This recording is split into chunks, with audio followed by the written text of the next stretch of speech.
এই ইবলিসের জন্ম কেমন করে হলো, এই ইবলিস কেমন করে মরবে, কতদিন হায়াত পাবে, তার ইতিহাসটা কি?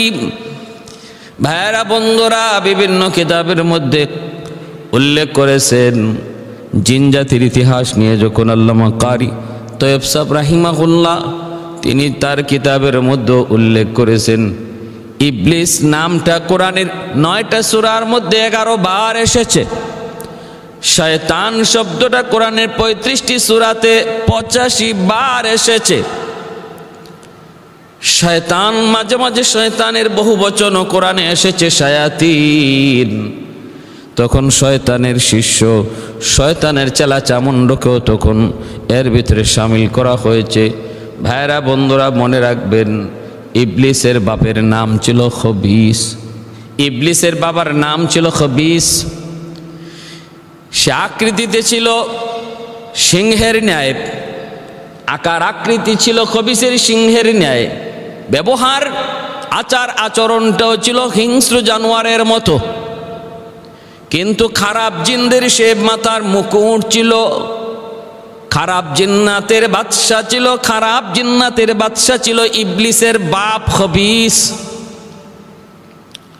মায়ের নাম ছিল নীলবিস। এই মায়ের আকৃতি ছিল অনেকটা নেকড়ে বাঘের মতো, স্বভাবও নেকড়ে বাঘের মতোই ছিল। ভাইরা বন্ধুরা, এইভাবে ইবলিসের বাপ খবিস জিন্নাতের যখন বাদশার মতো, খবিস যখন খারাপ জিন্নাতগুলির বাদশা, খারাপ জিন্নাতগুলির মাথার মুকুট, তার সামনে কেউ সাহস করে কথা বলতে পারে না। খবিসের সামনে কেউ সাহস করে কথা বলতে পারে না। অনেক প্রভাব, অনেক দলবল নিয়ে এসে চলে, তার সামনে ক্ষমতা নাই কারো কোনো কথা বলার। ওই অবস্থায় খবিসের এক বন্ধু ছিল যার নাম ছিল শারবুক। ওই শারবুক ছিল অনেক পণ্ডিত, জ্ঞানী, শিক্ষক মানুষ, অনেককে অনেক বিদ্যা শিখাইতো, বিভিন্ন বিদ্যায় পারদর্শী ছিল শারবুক। ইবলিসের বাপ খবিসের এক বন্ধু ছিল যার নাম ছিল শারবুক। ওই শারবুক ছিল পণ্ডিত, বহু শাস্ত্রে পারদর্শী, বিভিন্ন বিদ্যা মানুষকে শিখাইতো, এজন্য তারে উস্তাদ বলা হতো, উস্তাদ। ইবলিসের বাপ খবিস তার বন্ধু শারবুকের কাছে ইবলিসকে দিয়া দিল লেখাপড়া করানোর জন্য, শিক্ষা দীক্ষা দেওয়ার জন্য, বিভিন্ন শাস্ত্র নিয়ে তারে জ্ঞান দেওয়ার জন্য। বন্ধুর কাছে ছেলেকে দিয়ে দিল আর বলল, বন্ধু দোস্ত, তুই আমার ছেলেকে একটু লেখাপড়া করাইবি, আমার ছেলেকে একটু শিক্ষা দীক্ষা দিবি। এই বইলা যখন দিয়ে দিল, সে পড়তে লাগলো। ইবলিস ছিল বড় ধারালো ব্রেইনের অধিকারী।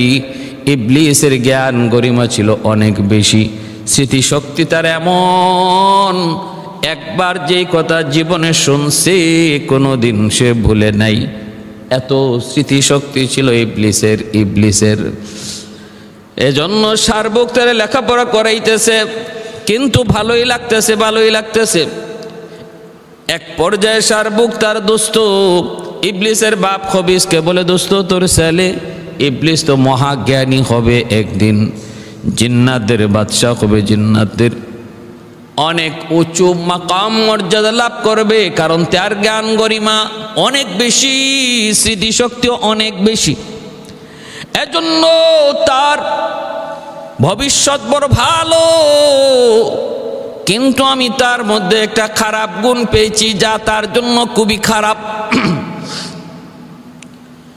কয় কি? কয় কারণ হলো, শোনো, বুদ্ধির দিক দিয়া, জ্ঞানের দিক দিয়া, গরিমার দিক দিয়া, স্মৃতিশক্তির দিক দিয়া, কোনো দিক দিয়ে তোমার ছেলের কোনো কমতি নাই।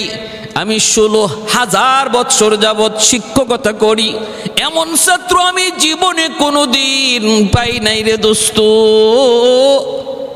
এমন ছাত্র তোমার পোলার মতো, এমন ছাত্র আমি 16,000 বছরে পাই নাই। কিন্তু তার একটা খারাপ গুণ, খারাপ অভ্যাস, সে বড় অত্যন্ত, সে চরম বেয়াদব। তোমার পোলা কিন্তু চরম বেয়াদব, চরম অহংকারী এবং একগুয়া, যেটা বুঝে তো বুঝি, প্রচণ্ড ঝগড়াটে, বদমেজাজি। এই আলামতগুলি, এই অভ্যাসগুলি তার জীবনের জন্য কাল কাল চরম পর্যায়ের অহংকারী, চরম পর্যায়ের বেয়াদব। এই বদ অভ্যাসের কারণে তার ভবিষ্যৎ বড় অন্ধকার আমি দেখতেছি। কিন্তু তার যতই স্মৃতিশক্তি ভালো হোক, মেধা তার ভালো হোক, ভবিষ্যৎ তার ভালো নয় এই বদ অভ্যাসের কারণে। ভাইরা বন্ধুরা, প্রতিনিয়ত ইবলিস অন্যান্য জিন্নাতদের সাথে মারামারি করত, অন্যান্য জিন্নাতদের বাচ্চাগুলির সাথেও ঝগড়াঝাটি করত। সাহস করত না, কেউ সাহস করতো না তার সাথে কথা বলার, ঝগড়া করার। কারণ তার বাবাকে সবাই ভয় পায়, বাবা রাজত্ব অনেক বেশি, খবিস জিন্নাত তার অধীনে। কেউ সাহস করতো না, প্রতিনিয়ত সে ঝগড়াঝাটি করত। জিন্নাতগুলি তার জ্বালায় অতিষ্ঠ ছিল, অন্যান্য জিন্নাতদের বাচ্চাগুলি তার জ্বালায় অতিষ্ঠ ছিল, অতিষ্ঠ।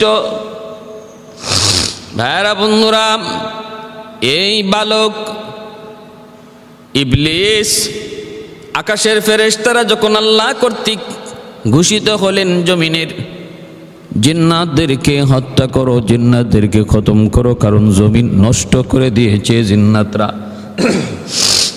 প্রচন্ড মারামারি ঝগড়াটি রক্তপাতের দ্বারা জমিন ধ্বংস করে দিয়েছে, নাপাক বানায় দিয়েছে। অতএব যাও, জমিনকে পাক বানাও, এই জিন্নাতগুলিরে ধ্বংস করে দাও। ফেরেশতারা যখন জিন্নাতকে ধ্বংস করার জন্য জমিনে আসলেন, একে একে সবগুলি জিনকে ধ্বংস করতেছেন, তখন তারা বড় আদর করে ওই ইবলিসকে, ইবলিসের খবিসের বাচ্চা ইবলিস, এরে মায়া কইরা আদর কইরা তারা না মাইরা, হত্যা না কইরা আকাশে উঠায় নিছিলেন। আল্লাহর কাছে আবদার কইরা, মালিক, জিন্নাতের এই বালকটা আমাদের বড় পছন্দ হয়েছে, বড় মায়া লাগতেছে, চেহারা সুন্দর, আবার জ্ঞান গরিমা আছে, কথাবার্তা অনেক সুন্দর। ও মালিক, যদি অনুমতি দাও, ওরে আমরা হত্যা না করে প্রথম আকাশে উঠায় নিয়ে ওরে পালবো, লালন পালন করব। আল্লাহ পাক রব্বুল আলামিন তখন বললেন, ঠিক আছে, অনুমতি দিলাম।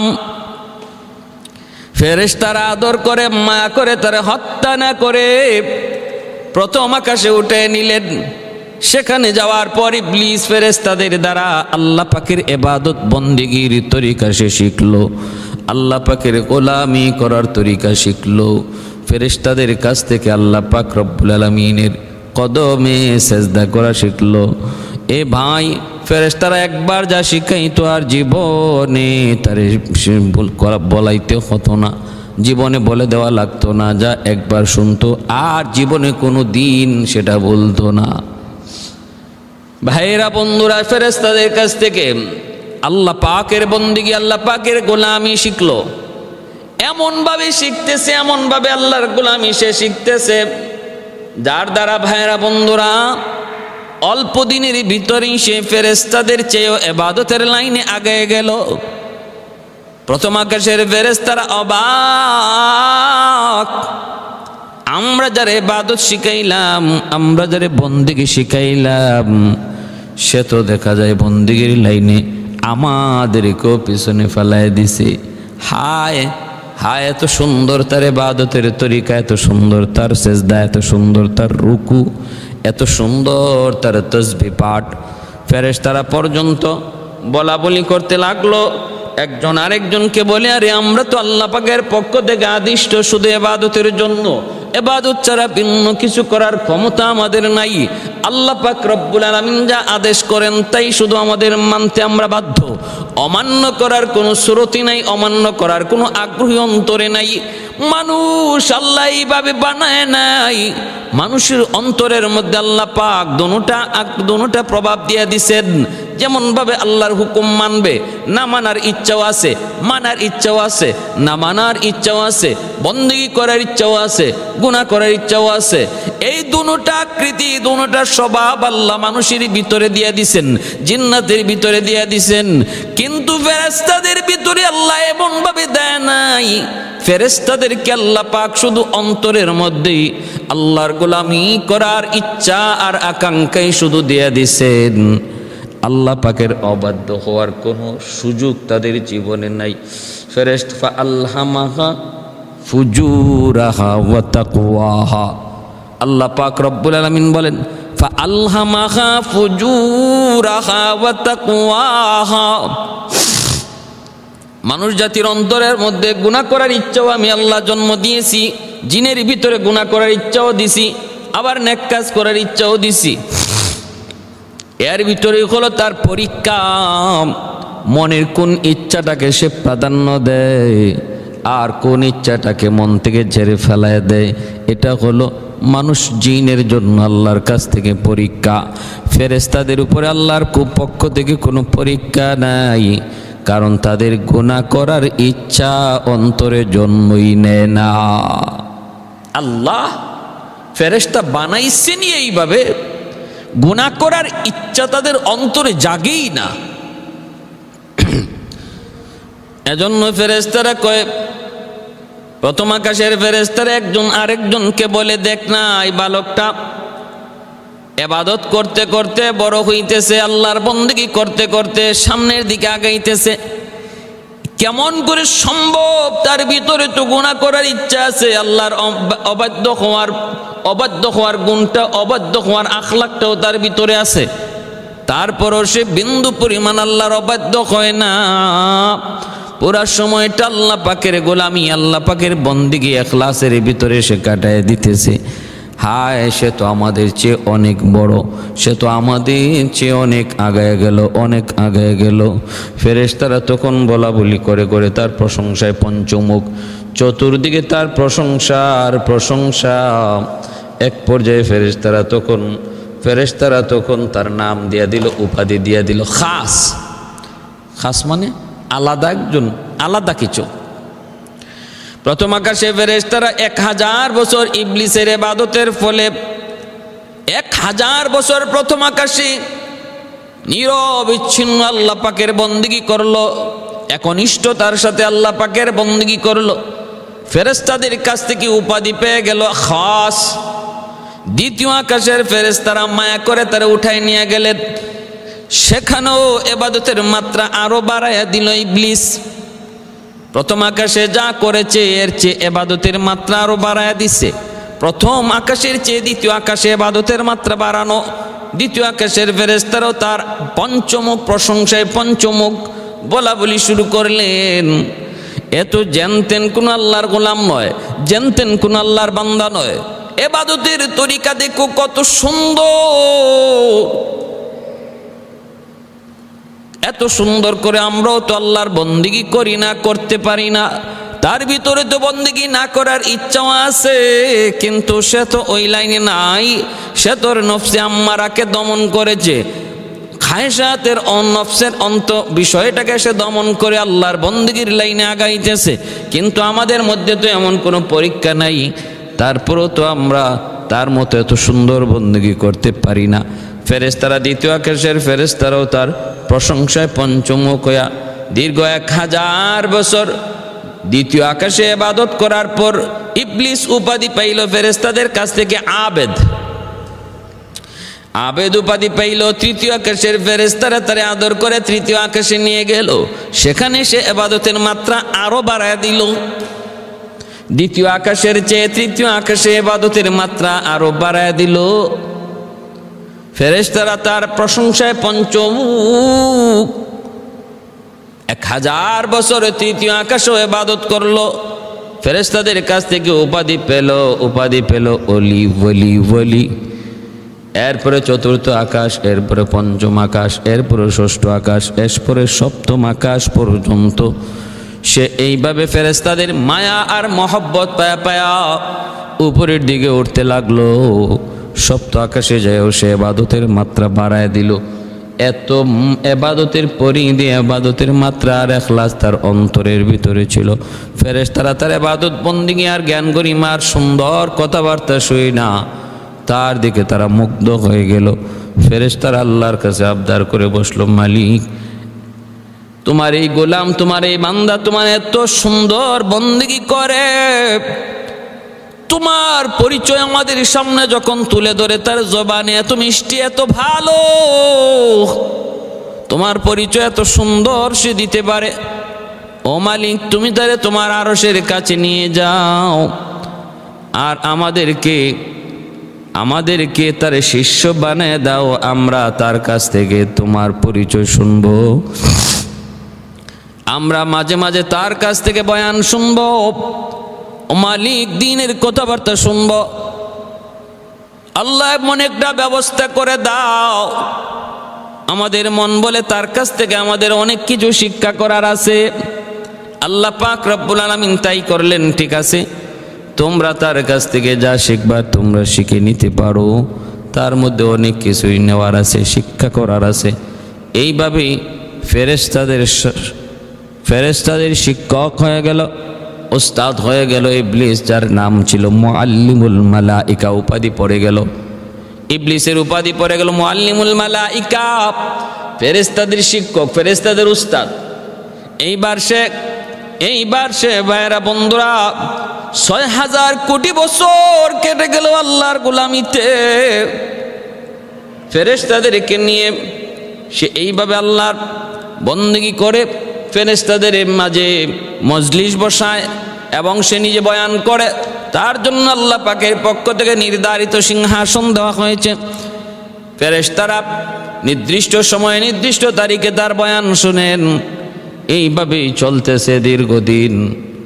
এর ভিতরে আল্লাহ পাক রব্বুল আলামিন ফেরেশতাদেরকে বললেন, আল্লাহ পাক রব্বুল আলামিন ইবলিসকে বললেন, ইবলিস শোনো, এ বান্দা শুন, জমিনের ভিতরে যে ফেরেশতারা জিন্নাতদেরকে খতম করেছিল, কিছু জিন্নাত পাহাড়ে জঙ্গলে, কিছু জিন্নাত এরকম ভাবে পাহাড়ে পর্বতে বনে জঙ্গলে তারা রয়ে গিয়েছিল আত্মগোপন করে। ওদের কাছ থেকে আবার পৃথিবী তাদের বংশধরের দ্বারা জিন্নাতের দ্বারা পরিপূর্ণ হয়ে গেছে, কিন্তু ওরা আল্লাহকে চিনে না, আমি আল্লাহকে চিনে না, আমার পরিচয় জানে না। ওদের হেদায়েতের জন্য কোনো নবীও আমি আল্লাহ পাঠাই নাই। যাও, তোমার দায়িত্ব হলো তুমি তোমার স্বজাতির কাছে দাওয়াত নিয়ে যাও, আমি আল্লাহর পরিচয় তাদেরকে শোনাও, আর তাদেরকে কালেমার পথে তুমি দাওয়াত দিয়ে আসো। ইবলিস তখন কয়, মালিক আমি তোমার কথা 100 মেনে নিব, কিন্তু আমার একটা প্রস্তাব, আমি যেন সকালবেলা জমিনে থাকি, বিকালবেলা যেন আকাশে থাকতে পারি, সেই শক্তি ক্ষমতা তুমি আমাকে দান করো। সকালবেলা আমি জমিনে জিন্নাতদের মাঝে দাওয়াতের কাজ করব, আর বিকালবেলা আমি আকাশে উঠে ফেরেশতাদের তালিম দেব। আল্লাহ পাক এই প্রস্তাবটা মেনে নিলেন। জমিনের মধ্যে আসলো ইবলিস, স্বজাতি ইবলিসদেরকে, স্বজাতীয় জিনদেরকে সে এইভাবে দাওয়াত দিতে লাগলো, কিন্তু কোনো জিন্নাত তার দাওয়াত মেনে নিল না। অল্প কজন জিন ছাড়া বাকি সবাই তার অবাধ্য হয়ে গেল। এমনকি তারা মারার জন্য, হত্যা করার জন্য তারা চেষ্টা করলো। ইবলিস আল্লাহর কাছে আবদার করে, মালিক ওরা তো আমাকে চেনে না, আমাকে বুঝে না, তোমাকেও চিনতে রাজি নয়। আল্লাহ ওদের কপালে হেদায়েত নাই, তুমি ওদেরকে ধ্বংস করে দাও, এদেরকে ধ্বংস করে দাও। রব্বুল আলামিন একদল ফেরেশতা পাঠাইলেন ওই জিন্নাতগুলিরে খতম করার জন্য, পাপিষ্ঠদেরকে খতম করার জন্য। ফেরেশতারা জমিনে নামলেন আর ওই পাপিষ্ঠ জিন্নাতগুলিরে খতম করে দিলেন। কিছু জিন্নাত ইমান এনেছিল, কিছু জিন্নাত ইমান এনেছিল, আর যারা ইমান আনে নাই পাপিষ্ঠ ওদেরকে হত্যা করা হলো, ইমানদাররা বেঁচে রইল। ভাইরা বন্ধুরা, এইবার দেখা যায় ইমানদারদের দ্বারা বংশ বিস্তার হইতে লাগলো। জমিনে এখন যে জিন্নাতগুলি আছে এরা আল্লাহকে মানে, আল্লাহকে বিশ্বাস করে। ওই ইবলিসকে তারা খুব মাইনা চলে, কারণ ইবলিস জমিনে তাদের প্রতিনিধি হয়ে গেল, জমিনে তাদের একচ্ছত্র একজন তাদের অধিপতি হয়ে গেল ইবলিস। ওই ইবলিসকে জমিনের জিন্নাতগুলি তারা আল্লাহর খাস একজন বান্দা, আল্লাহর পক্ষ থেকে খলিফা এমনটা মনে করে তারে চলতে লাগলো। জমিনের ভিতরে এমন কোনো জায়গা তখন ইবলিস বাকি রাখলো না যেখানে আল্লাহর গোলামি সে করে নাই। যে জায়গাটাতে আল্লাহ পাকের কদমে সেজদা দেয় নাই এমন কোন জায়গা জমিনে বাকি রইল না।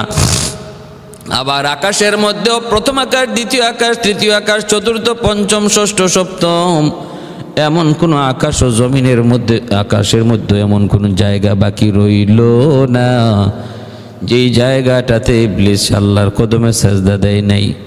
এইভাবেই চলছে রে ভাই। বেশ কিছুদিন পর আল্লাহ পাক রব্বুল আলামিন দেখেন আল্লাহর কুদরতি ফয়সালা কত সুন্দর। আমি আপনি যাই বলি, যাই করি, চূড়ান্ত ফয়সালা কার হাতে? আল্লাহর হাতে। চূড়ান্ত ফয়সালা আল্লাহর হাতে। এজন্য ইবাদতের বাহাদুরি করে কোনো লাভ নাই, মাপ পাওয়ার কোনো সুযোগও নাই যদি আল্লাহর দয়া আর মায়া না থাকে। সুবহানাল্লাহ। ইন্নান নাফসা লাআম্মারাতুম বিসসু ইল্লা মা রাহিমা রাব্বি। ইসা আলাইহিস সালাম বলেছিলেন, আমার রবের রহম ছাড়া আমি নবীও আমার নফসের উপরে বিশ্বাস করি না। আমার আল্লাহর রহম আর দয়া ছাড়া আমরা কেউ আমার নিজের উপরে কোনো বিশ্বাস রাখতে পারি না। একান্তই আল্লাহর দয়া। দেখেন ইবাদতের লাইনে কত দূর আগায় গেল ইবলিস। প্রতিটা আকাশের মধ্যে এমন কোনো জায়গা ছিল না যেখানে আল্লাহকে সেজদা করে নাই, যার উপাধি হয়ে গিয়েছিল সাজ্জাদ, অতিরিক্ত সেজদাকারী। ফেরেশতারা পর্যন্ত তার শিষ্য হতে আগ্রহ প্রকাশ করে। আর সে মুআল্লিমুল মালাইকা হয়, একটা জিন জাতি হইয়া নূরের তৈরি ফেরেশতার শিক্ষক হয়ে যাওয়া, মুআল্লিম হয়ে যাওয়া। নতিজা আর ফলাফল তো আমার আল্লাহর হাতে। নতিজা ফলাফল কার হাতে? আল্লাহর হাতে। এজন্য আমার ভাইরা বন্ধুরা, এজন্য শোনো, মনোযোগ দিয়ে শোনো রে আল্লাহর গোলাম। আল্লাহ পাক রব্বুল আলামিনের কাছে একদিন ইবলিস বলতেছে, আল্লাহ ও মালিক, আমাকে তুমি একটু লৌহে মাহফুজ তুমি দেখাইবা নি, লৌহে মাহফুজ। আল্লাহ পাক রব্বুল আলামিন বললেন, ঠিক আছে, লৌহে মাহফুজ তুমি দেখতে চাও? বলে হ্যাঁ। আমার ভাইয়েরা বন্ধুরা, লৌহে মাহফুজ হলো আল্লাহর পক্ষ থেকে ওই নোটিশ বোর্ড যেখানের মধ্যে আল্লাহর পক্ষ থেকে বিভিন্ন সময় নোটিশ জারি করা হয়। ইবলিস লৌহে মাহফুজ দেখতে চাইল। মিকাইল আলাইহিস সালাম ফেরেশতাকে আল্লাহ পাক রব্বুল আলামিন বললেন, যাও মিকাইল, তুমি যা তুমি ওই লৌহে মাহফুজটা দেখাই নিয়ে আসো। ইবলিস যখন এই লৌহে মাহফুজ দেখার জন্য আসলো, লৌহে মাহফুজ দেখার জন্য এসে দেখতে পেল আল্লাহর তৈরি ওই বিজ্ঞাপন বোর্ডের মধ্যে, আল্লাহর তৈরি আদেশ বোর্ড, নোটিশ বোর্ডের মধ্যে লেখা আছে, আল্লাহর এক বান্দা 6 লক্ষ বছর আল্লাহ পাকের ইবাদত করবে, কিন্তু অবশেষে একটা আল্লাহ পাকের একটা আদেশ অমান্য করার কারণে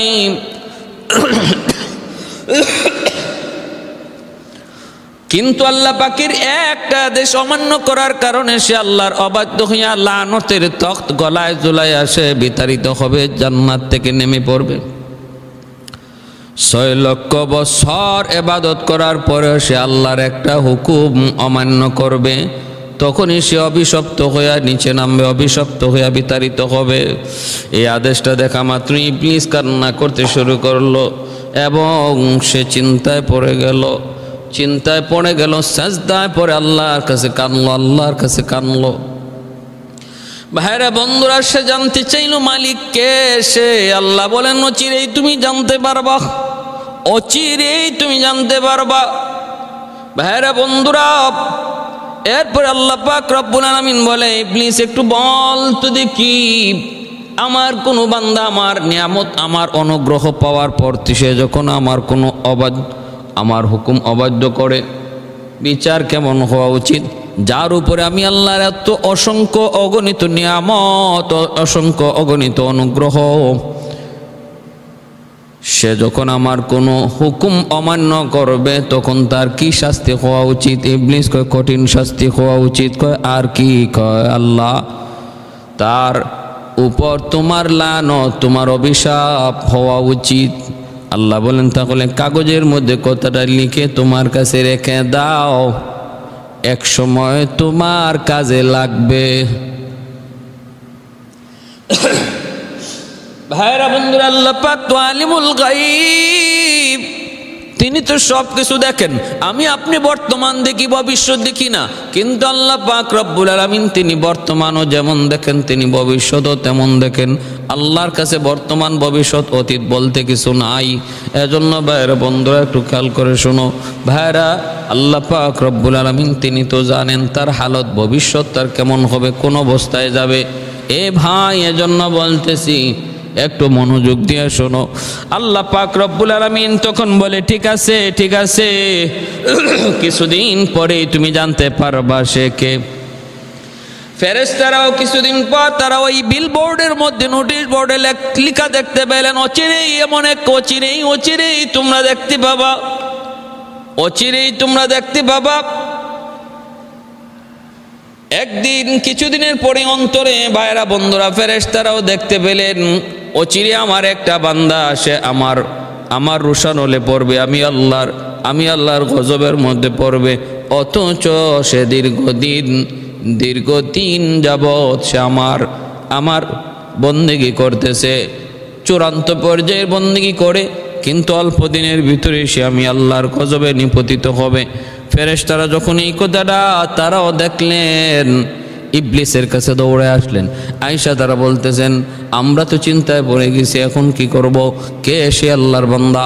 আল্লাহ বলেছেন তার এক বান্দা, আমরা তো ফেরেশতারা তার গোলাম, তার বান্দা, তাহলে আমাদের উপরে আল্লাহর কোনো গজব এসে পড়ে কিনা আমাদের ভয় হয়।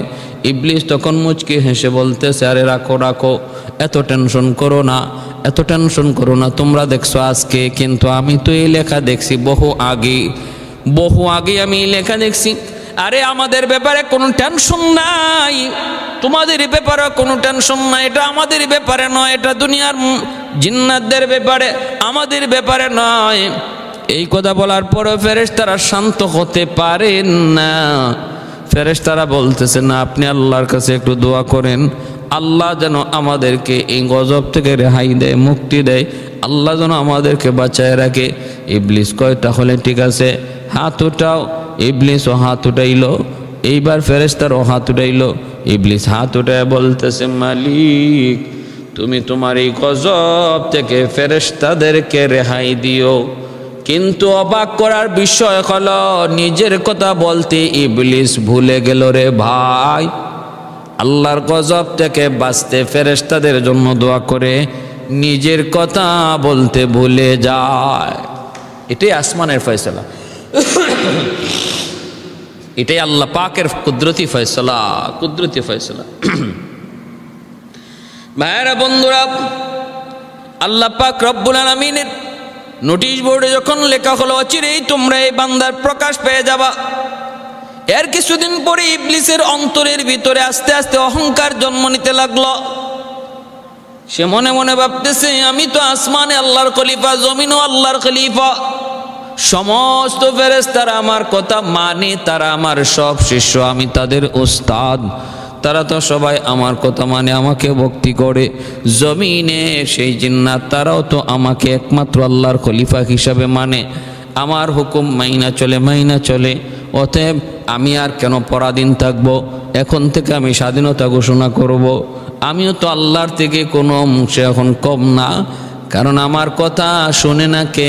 ফেরেশতারাও শোনে, জিন্নাতেও শোনে। কোনো দিক দিয়ে তো এখন আমি কম না, সমানের সমান। কোনোদিন যদি আল্লাহ তার দায়িত্ব দিকে অবসর নেয়, তাহলে সেই দায়িত্ব পাওয়ার উপযুক্ত হলাম আমি ইবলিস। নাউজুবিল্লাহ। কি কয়? আল্লাহ যদি তার এই দায়িত্ব থেকে অবসর নেয়, আমি সেই দায়িত্ব পাওয়ার উপযুক্ত মালিক, এমনটা মনের ভিতরে আসতে শুরু করলো।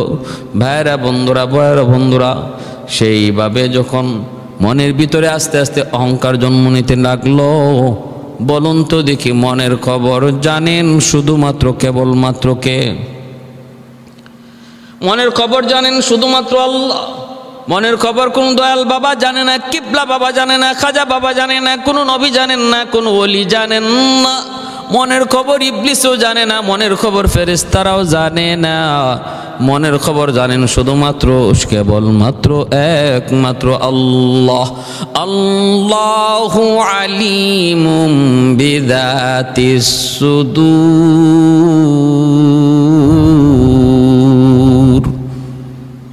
আল্লাহ পাক রব্বুল আলামিন বলেন মনের খবর জাননেওয়ালা শুধুমাত্র কেবলমাত্র আমি আল্লাহ। আল্লাহ ভাইরা বন্ধুরা জন্য একটু মনোযোগ। এই দিকে আল্লাহ পাক রব্বুল আলামিন আজরাইল আলাইহিস সালামের মাধ্যমে জমিন থেকে বিভিন্ন জায়গা থেকে এক মুষ্টি মাটি সংগ্রহ করে, এক মুষ্টি মাটি সংগ্রহ করে ওই মাটি দিয়া হযরত আদম আলাইহিস সালামের দেহটাকে তৈরি করে 60 বছর তিনি এক জায়গায় রেখে দিলেন। এরপরে আল্লাহ পাক একদিন ফেরেশতাদেরকে বলতেছেন, ফেরেশতারা রে, জমিনে আমি আমার প্রতিনিধি পাঠাবো। ইন্নী জাইলুন ফিল আরদি খলিফা ক্বালু ওয়া তাজআলু ফীহা মান ইউফসিদু ফীহা ওয়া ইয়াসফিকুদ দিমা ওয়া নাহনু নুসাব্বিহু বিহামদিক। ফেরেশতারা কয়, মালিক জমিনে তুমি মানুষ পাঠাইবা, তোমার প্রতিনিধি পাঠাইবা, পাঠাইছিলা না এক সময় জিন্নাত? কি করলো? তামাম জমিনটা রক্তে লাল করে গেল। তারা কি পরিমাণ রক্তপাত করলো, হাঙ্গামা দাঙ্গামা, এমন কোনো কাজ নাই যা তারা করে নাই, এমন কোনো পাপাচার নাই যা তারা করে নাই। অতএব জমিনের মধ্যে তুমি মানুষ পাঠাইবা না প্রতিনিধি পাঠাইবা, কি দরকার? আল্লাহ যদি তোমার প্রতিনিধি পাঠাইতে হয়, কাউরে তোমার খলিফা বানাইতে হয়, আমরাই তো যথেষ্ট, আমরাই তো তোমার তসবিহ পাঠ করি, সর্বদা 24 ঘন্টা তোমার তসবিহ পাঠ করি। আল্লাহ বলেন, ইন্নী আ'লামু মা লা তা'লামুন, আমি আল্লাহ যা জানি তোমরা তা জানো না। আল্লাহ পাক রব্বুল আলামিন বুঝাইতে চাইলেন, ফেরেশতারা তোমরা তো আমার বন্দেগী করো, আমার কথা আমার বন্দেগী করতে বাধ্য, ব্যতিক্রম করার ক্ষমতা নাই। কিন্তু এমন একটা জাতি আমি আল্লাহ জমিনে পাঠাবো যারা আমার বন্দেগী করবে আমার মহব্বতে, আমার ভালোবাসায়, যাদের ইবাদতের ভিতরে আমার বন্দেগী থাকবে, আদেশ মানা শুধু না, বরং বন্দেগীর ভিতরে মহব্বত থাকবে, মহব্বত ভালোবাসা। আমি তাদের অন্তরের মধ্যে আমার অবাধ্য হওয়ারও সুযোগ দিব, আমার বাধ্য হওয়ারও সুযোগ দিব। এরপর আমার বান্দারা যারা আমাকে তাদের অবাধ্যতা, আমার অবাধ্য হওয়া থেকে নিজের বিরত রেখে আমার বাধ্য হবে, এদের ইবাদত আর তোমাদের ইবাদত কোনোদিন সমান নয়, সমান হতে পারে না। তোমাদের ইবাদতের ভিতরে হলো আমি আল্লাহর আনুগত্য, আর তাদের ইবাদতের ভিতরে থাকবে আমার ভালোবাসা। ভালোবাসার সাথে ইবাদত বন্দেগী আদেশ মানা, এর চেয়ে উত্তম আর কিছু নাই।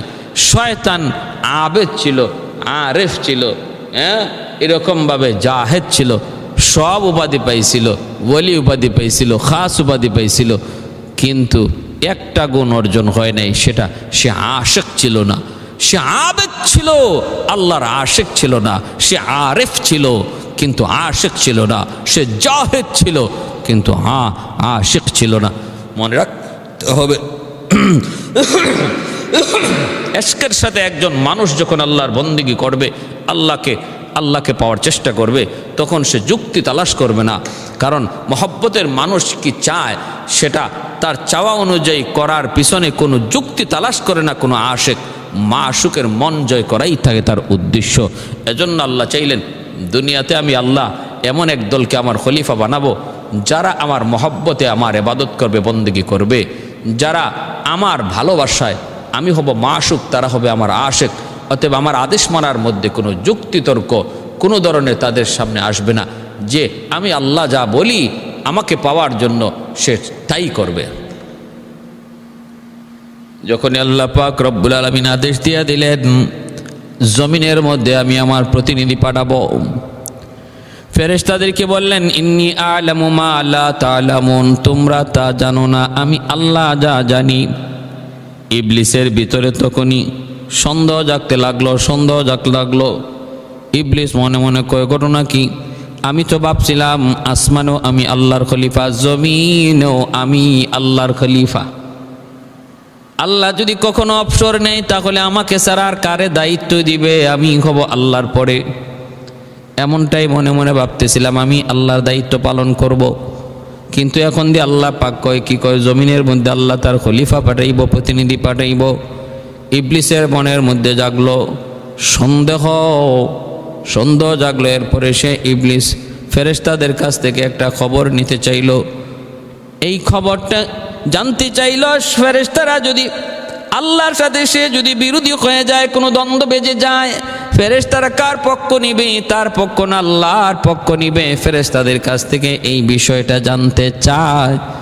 ফেরেশতারা তখন সাফ জবাব দিয়ে দিছে, তুমি যত বড় উস্তাদ হও না কেন, তুমি যত বড় মুআল্লিম হও না কেন, তোমারে কিন্তু দয়া কইরা মায়া কইরা আমরাই আসমানে উঠায় আনছিলাম।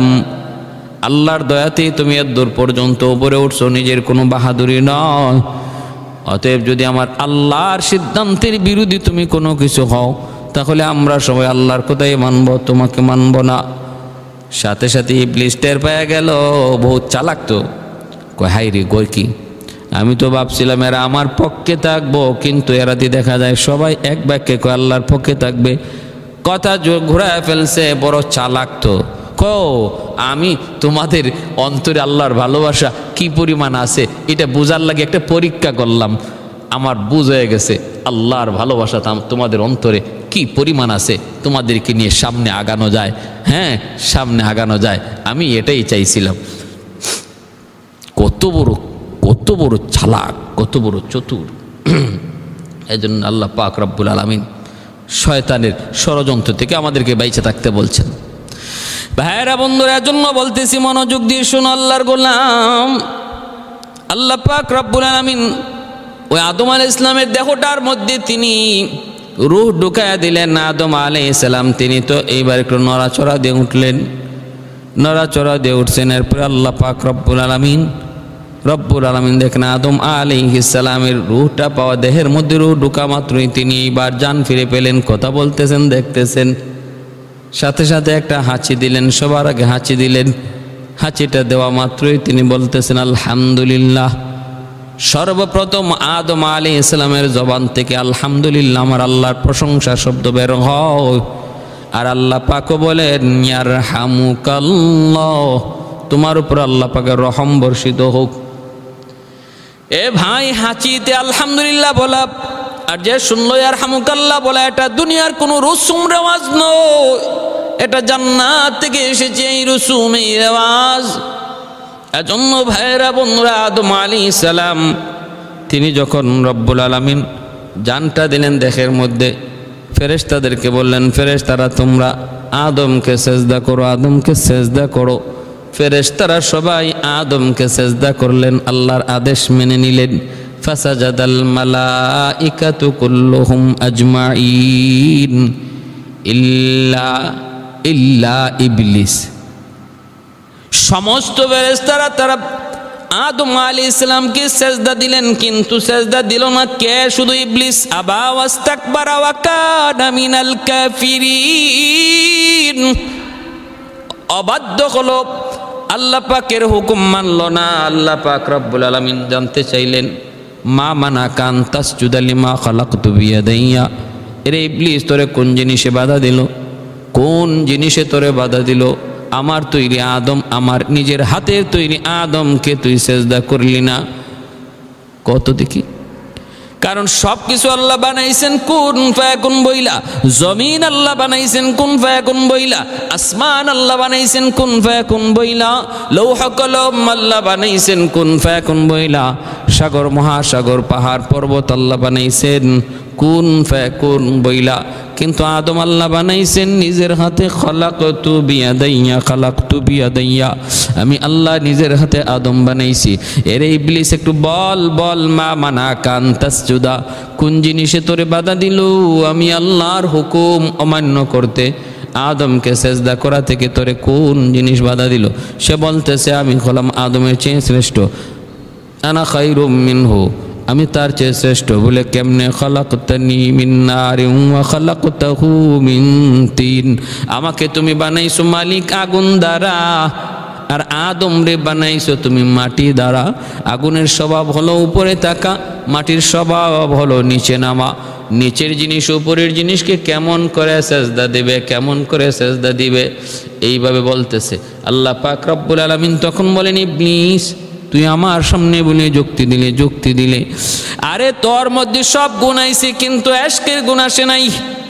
আরেফ হইতে পেরেছো, আবেদ হইতে পেরেছো, জাহেদ হইতে পেরেছো, আশিক হইতে পারো নাই, আশিক হইতে পারো নাই। আশিক কোনোদিন মাশুকের মন জয় করার জন্য কোনো যুক্তি তালাশ করে না, যুক্তি তালাশ করে না, বুঝে না কেন আমার মাশুক আমাকে আদেশ দিল। মাশুককে পাওয়ার জন্য যদি নদীতে ঝাঁপ দিতে হয়, আশিক নদীতে ঝাঁপ দেয়। যদি বলে চাঁদ আনতে পারবা কিনা, পারুক না পারুক লাফ দেয়। এটা হলো এশকের দাবি, এশকের দাবি।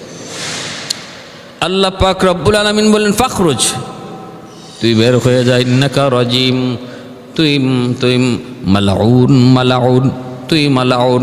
আজ থেকে তোর ঠিকানা তোর ঠিকানা জাহান্নাম, অভিশপ্ত তুই। আমি আল্লাহর কাছ থেকে তোর উপর অভিশাপ। শয়তানের উপরে আল্লাহ পাক যখন অভিশাপ দিয়ে তারায় দিবেন একটা আদেশ না মানার কারণে। কয়টা জোরে কোন বলে একটা, হাজারো আদেশ মানলো না, শুধু একটা। আল্লাহ পাক রব্বুল আলামিন এক আদেশ অমান্য করার কারণে আল্লাহ তারে বের করে দিলেন। তার অন্তরের ভিতরে অহংকার জন্ম নিয়েছিল। ইবলিসের পতন মুআল্লিমুল মালাইকাতে মালউন হয়ে গেল। মুআল্লিমুল মালাইকা থেকে মালউন হয়ে গেল, হিরো থেকে জিরো হয়ে গেল শুধু একটা অপরাধের কারণে, সেটা হলো তার অন্তরে অহংকার। অহংকার হলো পতনের মূল। আল কিবরিয়া উরিদাই, আল্লাহ বলে অহংকার শুধু আমি আল্লাহর মানায়, আর কারো মানায় না। তোমরা কেউ অহংকার করতে যেও না। আল্লাহ পাক রব্বুল আলামিনের কাছে ইবলিস তখন কয় ঠিক আছে বুঝলাম, আমি আজকে থেকে তোমার অভিশপ্ত, তোমার কাছে আমি মালউন, তোমার কাছে আমি অভিশপ্ত, তোমার লানত আমার উপরে। কিন্তু যেই মানুষের কারণে তুমি আজ আমাকে জাহান্নামে সাব্যস্ত করেছো, ঘোষণা দিয়েছো, আমাকে হিরো থেকে জিরো বানায় দিয়েছো, যেই আদমের কারণে এই আদম সন্তান কেমন করে জান্নাতে যায় আমি ইবলিসও একটু দেখে ছাড়বো। আল্লাহ আমাকে তুমি দিয়ে দিতেছো বাইর করে জান্নাত থেকে। একটা সুযোগ, আমার একটা আবদার আছে তোমার কাছে, কয়েকটা দাবি আছে, আমার দাবি পূরণ করতে হবে। আল্লাহ পাক রব্বুল আলামিন বলে কি দাবি তোর বল? কয় আগে পূরণ করবা কিনা তুমি বলো। আল্লাহ বললেন ঠিক আছে করব। দেখেন ইবলিস ওই মুহূর্তে আল্লাহ কতটা গোসা আল্লাহ পাকের, এতটা এটা জানার পরেও সে আবদার করে বসছে। কয় আল্লাহ আমার কিছু আবদার আছে, তোমার আবদার পূরণ করা লাগবে। কারণ আল্লাহরে সে কেমন চিনছে। আল্লাহর কাছে কেউ যদি চায়, সে যদি পাপিষ্ট হয়, তবু আল্লাহ চাইলে তারে ফিরাইয়া দেয় না। এটাই হলো শয়তানের একটা গুণ যে আছে আরেফ, সে চিনার মতো চিনছে আল্লাহরে। আল্লাহ কত দয়ালু, এই জিনিসটা সে চিনার মতো চিনছে। এজন্য ওই কঠিন মুহূর্তেও সে আল্লাহর কাছে একটা আবদার করে বসছে। আর তার মনে প্রবল ইচ্ছা আকাঙ্ক্ষাও ছিল, ধারণাও ছিল যে আল্লাহ তার এই দাবি পূরণ করবে। ঠিক আছে বল দেখি কি দাবি? কয়েক নাম্বার হলো দুনিয়ার হায়াত যতদিন আমার হায়াত হবে ততদিন, দুনিয়ার হায়াত যতদিন আমার হায়াত হবে ততদিন। আল্লাহ পাক তখন বললেন ঠিক আছে মানলাম। 2 নম্বর হলো আল্লাহ আমাকে তুমি একটু শক্তি দিবা, আমি মানুষের রগ রেশায় ঢুইকা যেন মানুষকে ওয়াসওয়াসা দিতে পারি। এই শক্তি তুমি আমাকে দিয়ে দিবা, এই শক্তি আমারে দিবা, আমি যেন মানুষের রগ রেশায় ঢুইকা তারে ওয়াসওয়াসা দিতে পারি। আল্লাহ পাক রব্বুল আলামিন বলেন যা আমি তোরে এই সুযোগটাও দিলাম, এই সুযোগটাও দিলাম, এই অবকাশটাও দিলাম। এই সুযোগগুলা পায়া ইবলিস কয় ফাবিইজ্জাতিকা লা উগবিয়ান্নাহুম আজমাইন। তাহলে এইবার আমি তোমার ইজ্জতের কসম খায়া বলি, মানুষকে আমি জান্নাতে যাইতে দেব না, জাহান্নামী বানাবো। কুমন্ত্রণা তার অন্তরের ভিতরে, নফসের ভিতরে আমি ঢুকায় ঢুকায়, রগের মধ্যে ঢুকায় ঢুকায় দিব। বাইরা বন্ধুরা, আর হায়াত লইয়া আইলো কি কয়, একদম মৌত পর্যন্ত দুনিয়ার হায়াত যতদিন, ইবলিসের হায়াত হবে ততদিন। ভাইরা বন্ধুরা, অতএব ইবলিস এত লম্বা হায়াত আল্লাহর কাছ থেকে চায়া লই লিল। এরপরে ইবলিস সেই মিশন লইয়া দুনিয়ায় নামলো, মিশন লইয়া দুনিয়ায় নামলো। সর্বপ্রথমই আমাদের আদিপিতা আদম আলাইহিস সালামকে দুকায় ফালায়া দিল। এমন একটা কথা কইল, আমি তোমার শুভাকাঙ্ক্ষী আদম, আমি তোমার বড় শুভাকাঙ্ক্ষীর আদম।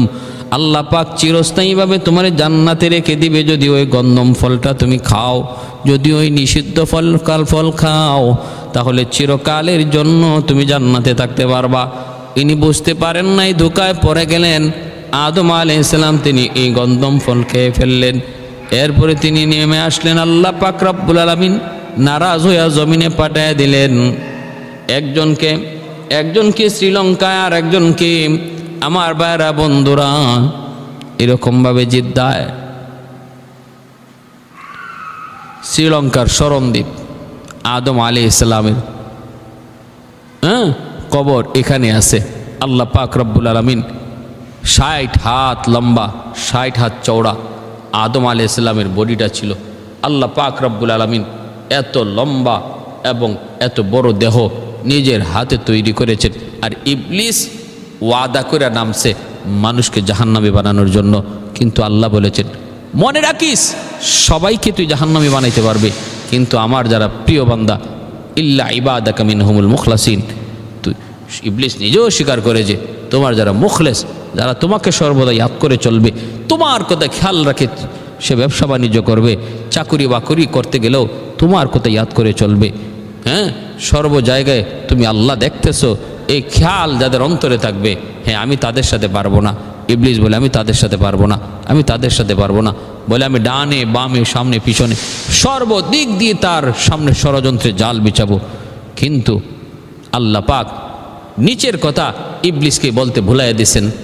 এজন্য আল্লাহ বলেছে, বান্দা তুমি যখন নিচের দিকে তাকাইয়া আমি আল্লাহকে পাওয়ার আশায় সামনের দিকে হাঁটবা, আমি রহমতের কুলে তোমার টান দিয়ে উঠাই নিব। ইবলিস সর্বদিকের কথা বলেছে, ডানে বামে সামনে পিছনে সর্বদিকে জাল বিছাবে, নিচের কথা আমি আল্লাহ বলায় রাখছি। এজন্য রাস্তা দিয়ে হাঁটতে ডাইনে বামে সামনে পিছনে এইভাবে তাকানো নয়, শুধু তাকানো নয়, নিচের দিকে তাকায়া তাকায়া যেই বান্দা হাঁটবে আল্লাহ পাক তারে রহমতের কুলে টাইনা নিবে, শয়তান তারে জালে আবদ্ধ করতে পারবে না। আল্লাহ আমাদের সবাইকে ইবলিসের এই ষড়যন্ত্র থেকে, ইবলিসের ক্ষতি থেকে আল্লাহ আমাদেরকে হেফাজত করুন। আর আমার ভাইয়েরা বন্ধুরা, এই অহংকার মুক্ত অন্তর আল্লাহ আমাদেরকে দান করুন। সর্বহালে যেন আমরা নিজের অন্তরটাকে পরিষ্কার রাখি, বিন্দু পরিমাণ যেন অহংকার জন্ম না নেয়। এত বড় পদ আর দায়িত্ব পাওয়ার পরেও, আল্লাহর এত নৈকট্য হাসিল করার পরেও ইবলিস বিতাড়িত হয়েছে মালউন হইয়া, শুধু একমাত্র অন্তরে অহংকার থাকার কারণে। আল্লাহ আমাদেরকে অহংকার মুক্ত অন্তর তুমি দান করো। কখনো আমরা কোনো লাইনে, দুনিয়ার লাইনে, ইবাদতের লাইনে, কোনো লাইনে অন্তরে অহংকার আনবো না। আমার মতো কয়জন আছে, আমার মতো কয়জন আছে, আমার সমান কয়জন আছে, এই ধরনের ভাবসাব অন্তর থেকে দূর করব। আল্লাহ আমাদের সবাইকে আমল করার তৌফিক দান করুন।